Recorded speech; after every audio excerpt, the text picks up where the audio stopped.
¿Sí? Esto y no vi esto. Ahí. Gloria a Dios. Entonces encontramos, ¿cierto? Tenemos ahí. Yendo ellos, uno le dijo en el camino: Señor, te seguiré a donde quiera que vayas. Vamos viendo ahí. ¿Recuerdan cuando estuvo en la última cena y el Señor Jesús, dentro del proceso de un diálogo, anunció su muerte?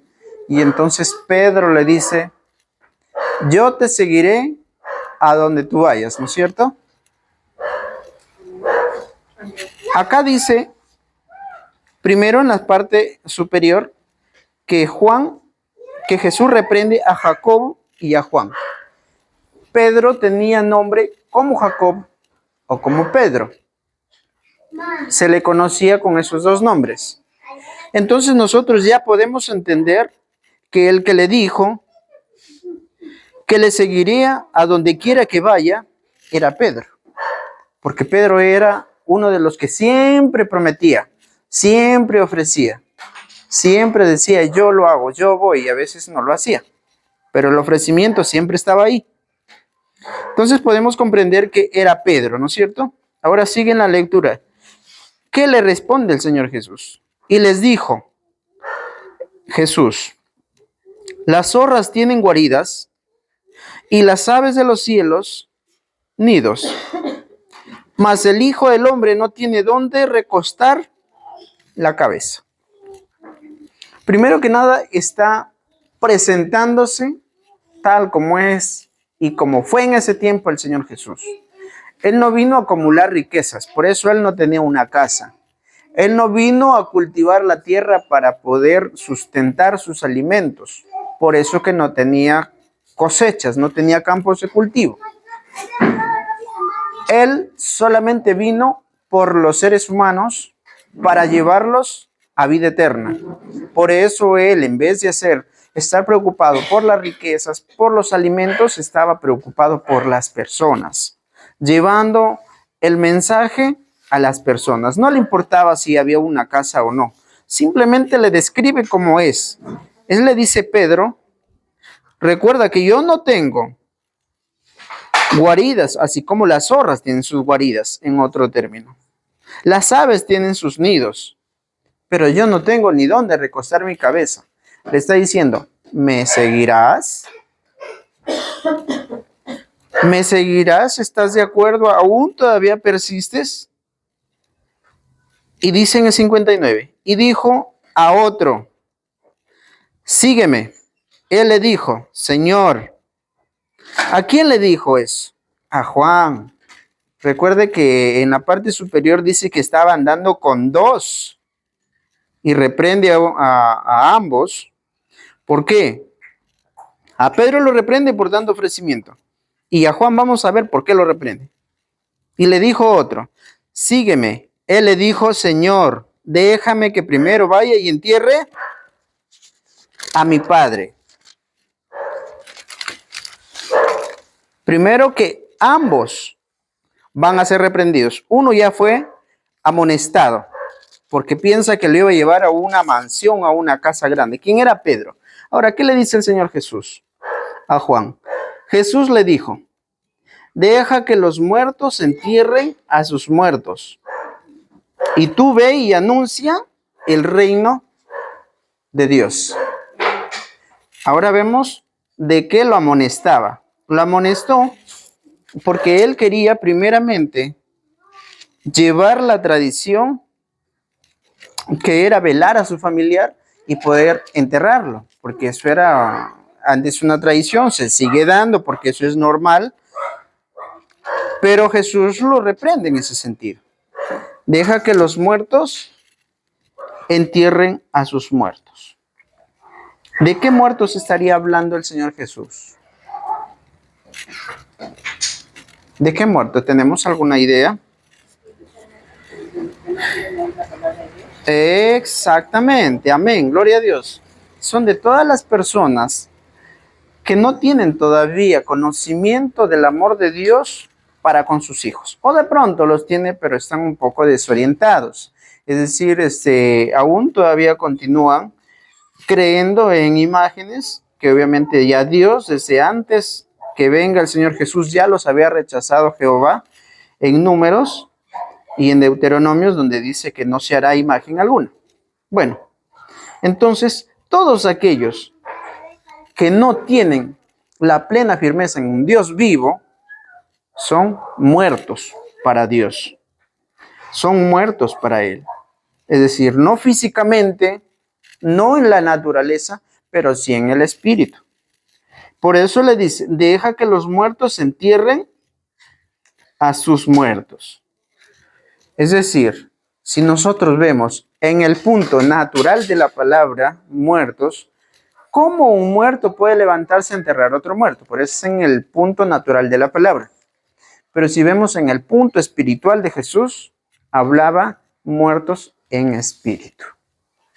No hablaba en muertos naturales. Amén. ¿Y cuál es la orden que le da? Y tú ve y anuncia el reino de Dios. No sé si recuerdan, hace un año que yo les comenté acerca de un testimonio.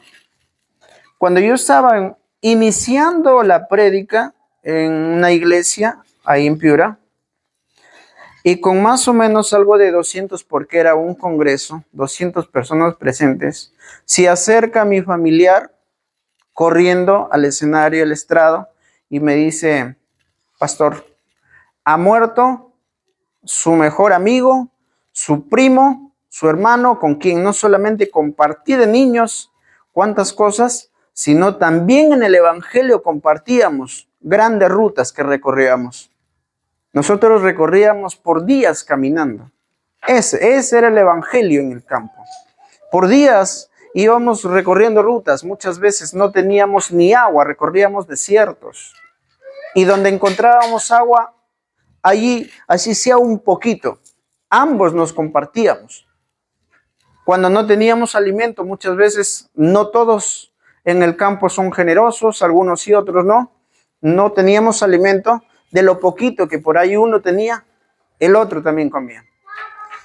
O sea, ese tipo de acercamiento y ese tipo de amor había entre nosotros, como familia, como hijos de Dios y todo. Pero ¿qué cree que hice yo en ese momento cuando recibí el mensaje? Solamente me acordé de este pasaje bíblico que mencionó el Señor Jesús. ¿Por qué? Porque nos dice en Eclesiastes que el que muere ya no tiene más memoria desde ese momento. Entonces, si yo dejaba a esos 250 personas sin escuchar el mensaje que tenía preparado para ese día, por priorizar acercarme a alguien que ya no tenía vida, ¿cuál cree que sería la reacción del Señor Jesús? Viéndolo desde el punto espiritual, definitivamente yo ya no hubiera sido considerado en punto de crítica como hijo de Dios. Porque ya la palabra me dice, deja que sus muertos entierren a sus muertos. Es decir, no quiere decir que yo no fui a verlo. Sí, fui a verlo. Pero ya que concluí con el mensaje que para ese día tenía previsto exponerlo a la multitud. Eso es lo que yo quiero llegar. Nosotros, como hijos de Dios, vamos a sufrir incluso malas noticias. Estamos de pronto lejos y por ahí nos dicen que alguien se accidentó. Pero si ya está usted en una misión, tiene que persistir, porque esa puede ser una de las pruebas que Dios le está dando para ver hasta dónde persevera en la responsabilidad que le designó como ministerio, como evangelista, como solamente un hijo de Dios, como diácono, como anciano, como Dios lo quiera llamar. Es importante que nosotros estemos totalmente centrados en esa parte de la Biblia. Amén. No les estoy tratando de generar insensibilidad en el corazón, sino prepararnos, porque puede ocurrir. Nosotros no podemos saber. Yo muchas veces les prediqué cuando estaba en otra iglesia, Muchas veces yo le prediqué, hoy estamos vivos, hoy tenemos la oportunidad de acercarnos nosotros, recibir el caluroso saludo, recibir un buenas noches, un buenos días, pero no sabemos si mañana lo tendremos. Amén. Siempre lo dije. Amada iglesia, y eso no es mentira, porque yo no sé cuándo voy a morir ni cuándo uno de ustedes puede dejar de existir, pero Dios sí. Pero si tenemos la oportunidad, la aprovechamos en llevar a Cristo en nuestro corazón, en ir llevando su mensaje a pueblos, a naciones, a nuestras familias dentro de nuestro mismo hogar. Muchas veces hay familias que todavía no tienen a Cristo en su corazón, le vamos predicando. ¿Quién no quiere irse con su familia cuando venga Cristo? Amén. ¿Quién no quiere irse con su mamita, con su papá, con sus nietos, con sus hijos? Así como compartimos ahora acá una familia, nos reunimos para almorzar, para cenar, para lonchar. Imagínense cuánta más bendición será cuando Cristo venga y esa familia ya no tenga más necesidad, ni vaya a tener más sufrimiento. Será la mayor bendición. Por eso es que hoy tenemos que trabajar en eso. Hoy tenemos que acercarnos en eso, porque ya después no va a haber oportunidad. Ya no existe. La Biblia no me muestra en ningún lado que después que haya fallecido pueda tener oportunidad de vida eterna, como lo manifiesta su palabra. Ya no hay oportunidades. Esta es la oportunidad, iglesia. Entonces también dijo otro, te seguiré, Señor, otra vez Pedro, pero déjame que me despida primero de los que están en mi casa.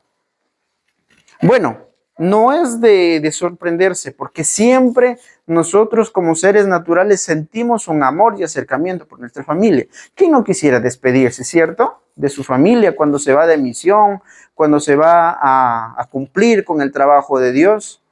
Cuando yo me iba por quincenas, por semanas, porque regresar de ciudades donde no habían carros era difícil.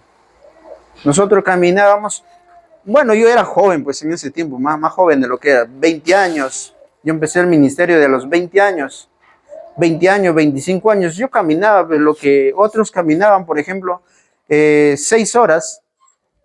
Esas 6 horas que ellos recorrían, yo las hacía en 3 horas. Yo era rapidísimo caminando. Pero ¿quién me daba esas fuerzas? No era tanto la juventud, era Dios, que me decía, todo es posible, todo se puede. ¿Por qué le digo que era Dios? Porque mi primo, el que falleció, era incluso un año menor de mí, pero él se cansaba muy rápido. Me duelen las piernas, decía, no puedo caminar tan rápido como tú. ¿Y yo por qué? Si igualito nosotros crecimos con la misma alimentación, prácticamente mi madre nos cría a todos, porque mi primo siempre le gustaba ir conmigo, íbamos a jugar, íbamos al colegio, hacíamos muchas cosas juntos. Entonces, él se alimentaba lo mismo que yo. No tenía enfermedades, era sano, pero tenía un poquito menos de ánimo para seguir a Dios. Eso sí yo lo digo porque yo lo veía, él me lo decía. Tú tienes tanto ánimo, yo tengo un poquito menos de ánimo. ¿Qué hago para pedirle más ánimo a Dios?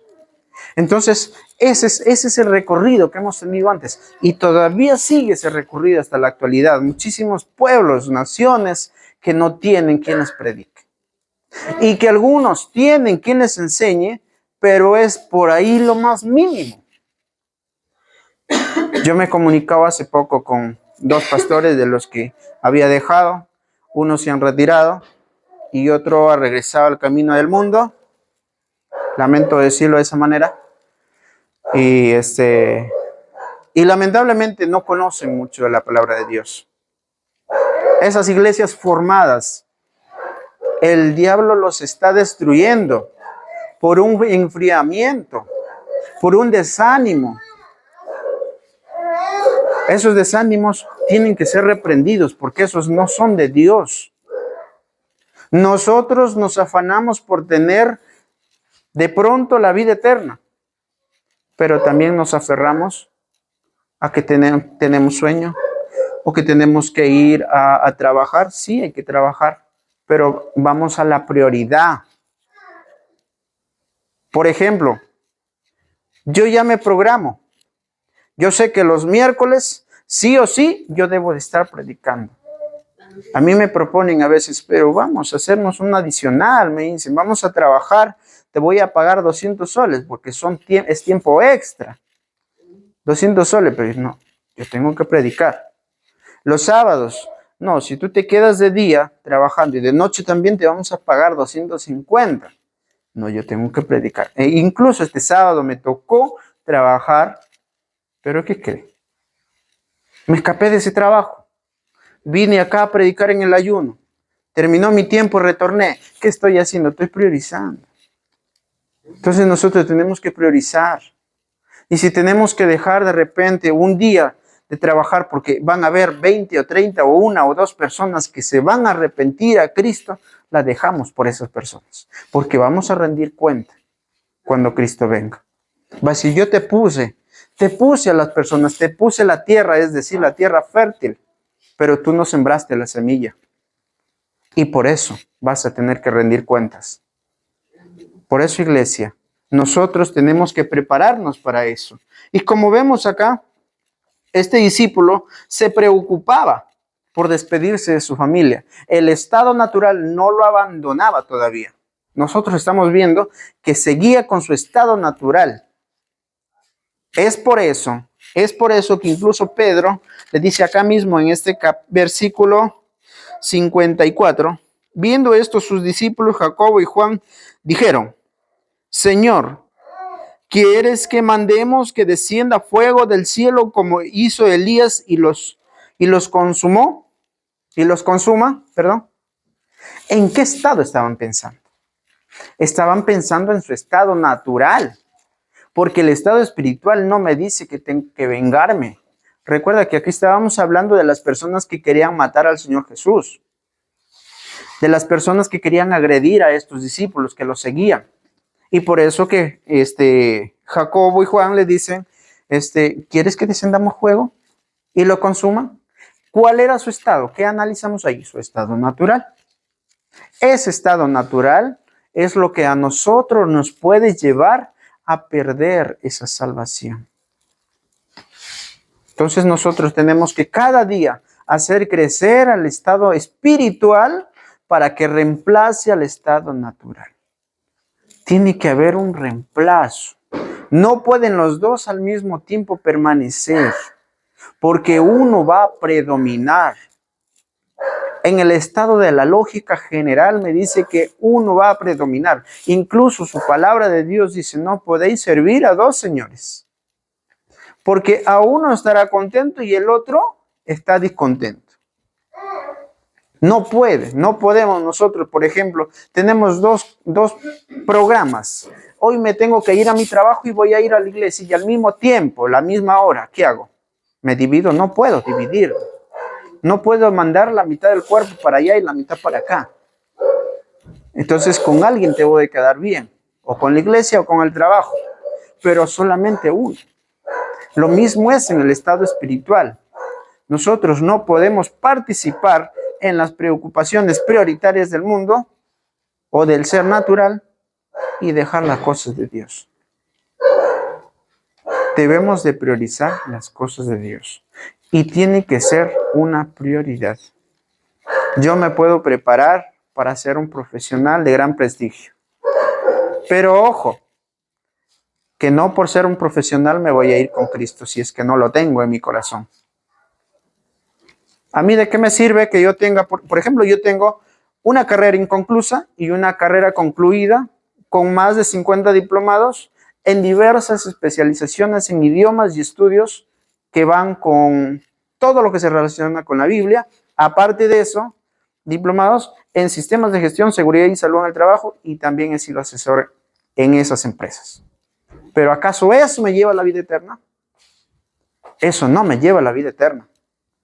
¿Por qué cree que yo le estoy predicando hoy? Porque no me satisface nada de eso, porque no es de Dios. Eso me alimenta, sí. ¿Me resuelve problemas económicos? Sí. Pero todo es momentáneo. Mientras que si nosotros nos alineamos, dejamos eso, o nos alineamos con la cosa de Dios, eso sí nos hace sentir bien, porque ¿sabe quién hace sentir bien? Es Dios. Es el Espíritu en el corazón Es el espíritu en la persona que lo hace sentir cómodo, porque eso viene de Dios. Mientras que usted y yo trabajamos día y noche, resolvemos los problemas económicos, sí, pero no se siente bien. Primero que nada, se siente cansado. Y segundo de eso, no le va a satisfacer nada, porque se le acabó. Me compré una casa, listo, esa casa necesita que la mantenga, necesita pintura, necesita alguien que la limpie, necesita cosas. Mientras que si usted construye la casa espiritual, esa no necesita, dice que esa riqueza no va a tener hollín en el cielo. No va a tener ningún tipo de corrupción en el cielo. Amén. Gloria a Dios. 62. Jesús le dijo, ninguno que poniendo su mano en el arado mira hacia atrás es apto para el reino de Dios. Este texto va paralelo con lo que dice no puede servir a dos señores. ¿Por qué va paralelo? Porque si hablamos del arado, vamos a hablar en el término figurativo. En el campo, ¿cuánto conocen el campo? Donde aran con la yunta y todo eso. Yo creo que acá la mayoría conocemos. Ok. ¿Será que una persona que está cultivando la tierra con el arado mira hacia adelante y mira hacia atrás y el trabajo le sale igual? No le sale igual. Yo soy un agricultor y lo digo con mucho prestigio. Yo he trabajado y sé, yo qué cosa no he hecho de trabajo. Pero si yo estoy mirando hacia adelante, ya no estoy prestando atención a las cosas que están atrás. Y si yo dejo de mirar adelante y miro hacia atrás, ya no estoy mirando hacia adelante. Ya perdí la visión, ya perdí la dirección. Es lo mismo que dice el Señor Jesús, no puede servir a dos señores. No se puede servir a dos señores. Entonces, iglesia, o miramos hacia adelante o miramos atrás. Pero nuestra mirada tiene que estar direccionada a un punto. Y si ese punto ya se descubrió que es el punto espiritual y la dirección a Cristo, entonces sigámosla ahí. Vamos ahí. ¿Cuántas personas, cuántos testimonios hay? Que muchos han tenido cáncer, enfermedades, quién sabe ya de muerte, desahuciados de los médicos. Y hoy están caminando hasta más sano que nosotros juntos. ¿Por qué? ¿Quién lo hizo? Cristo. Han tenido cuántos problemas, juicios. Pero llega el momento que le dicen, tu juicio se archivó. Ya no procede, no hay nada. ¿Quién lo hizo? Dios. Porque de pronto esas personas estuvieron muy enfocadas por la tristeza que sentían, que se iban a ir presos, etc. Y se enfocan en Cristo y entregan su corazón y su vida, porque eso es lo que tenemos que hacer. Y Dios hace los cambios, Dios hace el trabajo. Dice, si estás cargado y cansado, Mateo 11:28, estás cargado y cansado, ven a mí. Vayamos a Él. Nosotros como seres naturales, como personas, como seres naturales no vamos a poder luchar. ¿Por qué no vamos a poder luchar? Porque el ser natural, con el mismo ser natural no se lucha. Tiene que luchar el ser espiritual con el ser natural. Y tiene que usted hacerlo ganador al ser espiritual, no al ser natural. Porque este ser natural es el cuerpo, es nuestro pensamiento, son las riquezas. Ok, pero todo eso va a perecer. Porque de acá nos vamos, cuando Cristo venga, transformados, sin nada de lo que hemos adquirido. O cuando muramos, si es que Cristo no viene todavía, vamos a ser enterrados, no nos llevamos una puerta de la casa, no nos llevamos un televisor, no nos llevamos un equipo, no nos llevamos nada, iglesia. Amén. Nos vamos sin nada. Y esto yo se lo comento, por ejemplo, cuando mataron a mi hermano, una casa hermosísima, negocios, tenía muchos planes, tuvimos planes de negocios juntos. Pero ¿qué se llevó? Cuando yo lo veo reducido en un ataúd y simplemente con la compañía de todos sus amigos lo llevan al cementerio. ¿Qué cree que se llevó? ¿Qué nos vamos a llevar, iglesia? No se lleva nada. No se lleva nada. Entonces, lo importante es que tengamos para nuestro diario. Amén. No apuntemos para otras cosas, porque todo va a perecer.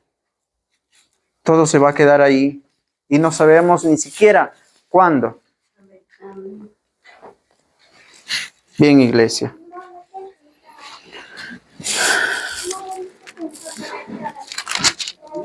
Vamos a ir a Mateo, capítulo 8, versículo 18.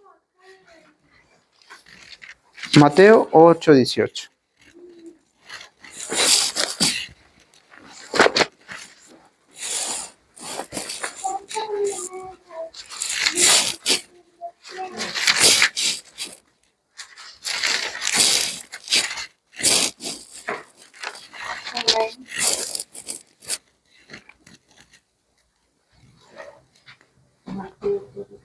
Ocho, 18.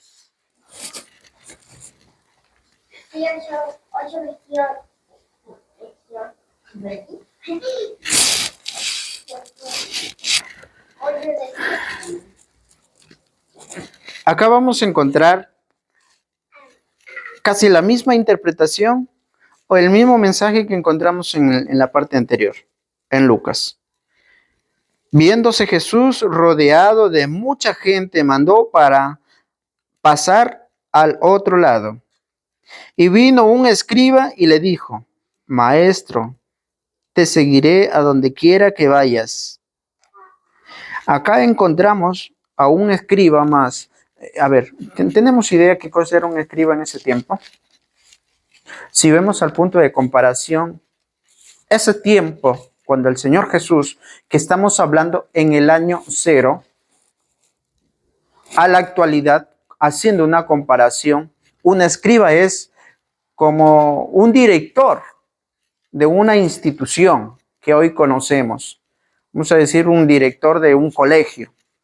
¿Por qué? Porque ellos tenían muchísimo conocimiento en muchas cosas y puntualmente más aún en las cosas de Dios. Ellos eran, según lo que se describe en la antigüedad, los que desarrollaban muchas habilidades, incluso en la Biblia, que no todos lo comprendían, ellos podían interpretarla. Eran personas de gran conocimiento. Esos eran los escribas. ¿Amén? Amén. Bien, entonces le dice: Maestro, te seguiré a donde quiera que vayas. Jesús le dijo, le repite lo mismo que le repitió a Jacobo y a Juan. Las zorras tienen guaridas y las aves del cielo nidos, mas el Hijo del Hombre, ¿qué dice? ¿Qué sigue diciendo? No tiene dónde recostar. Mas el Hijo del Hombre no tiene dónde recostar su cabeza. Está describiendo el Señor Jesús, nuestro Salvador. No estaba diciendo: yo te invito, ok, vamos, me quieres seguir, vamos. Yo te voy a llevar, acá hay una casa, te voy a alojar, o ya buscaremos dónde alojarnos. Simplemente se describía con toda la transparencia. En él, en su interior había transparencia y en su exterior la demostraba, diciendo la verdad. Primero, que nos lleva a reflexionar en algo muy importante.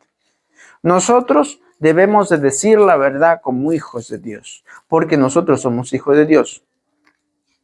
Al ser hijos de Dios tenemos que ser iguales que Dios, porque somos sus hijos. Y Dios nunca mintió. Para empezar, tenemos un ejemplo donde le dice al que le quería seguir: las zorras tienen guaridas, las aves tienen su nido, pero el Hijo del Hombre no tiene ni dónde recostar su cabeza.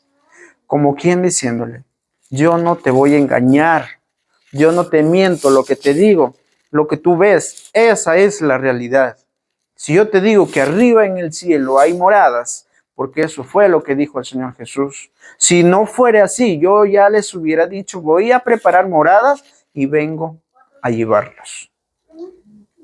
Eso es lo que dijo el Señor Jesús. Entonces, si el Señor Jesús ya nos dijo que arriba hay moradas, ¿por qué no le voy a creer si este texto bíblico me está mencionando que Él decía la verdad en todo momento y en todo lugar?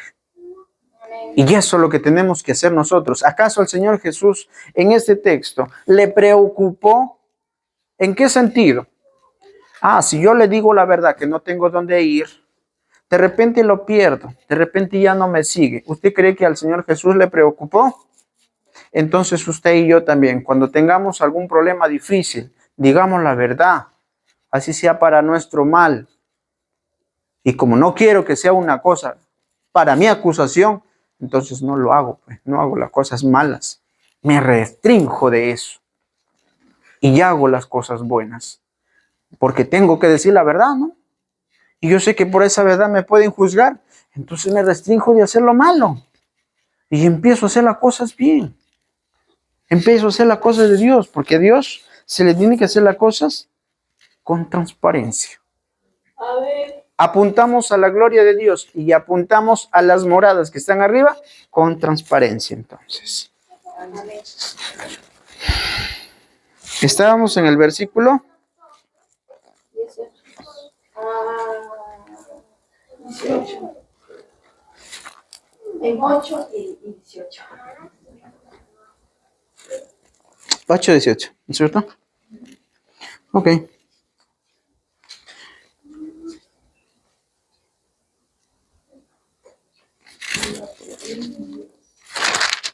Ok, tiene razón. Otro de sus discípulos le dijo, Señor, permíteme que vaya primero y entierre a mi padre. ¿Quién era? Juan, ¿no es cierto? Cuando lo hemos visto en Lucas, era Juan. Ojo que acá ya no dice, en el título que he puesto arriba ya no dice.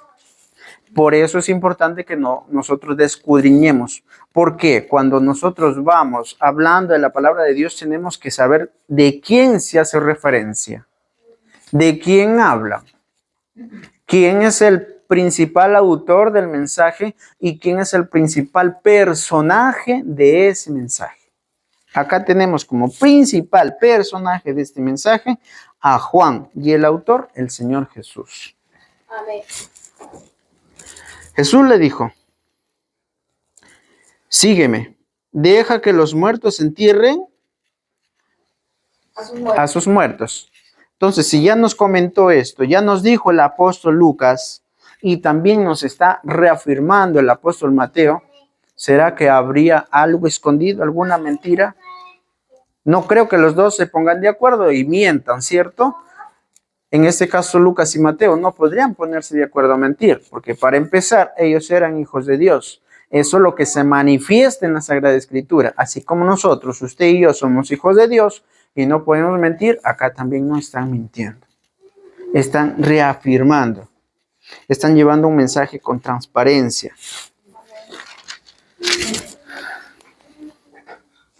Amén, iglesia. Entonces, hoy hemos aprendido algo muy importante.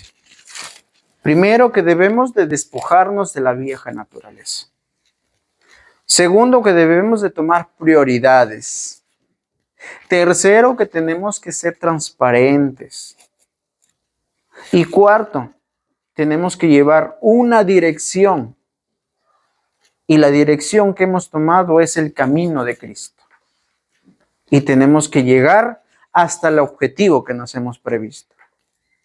Amén. O ustedes empezarían, se planifican un viaje de acá a Piura, se van hasta Trujillo y se regresan. Se quedan con la expectativa de que allá están las playas hermosas, limpias, un agua casi natural, porque siempre hay por ahí contaminación. Y se quedan con la expectativa. ¿Y van a estar gozosos por haberse quedado con la expectativa? No, ¿verdad?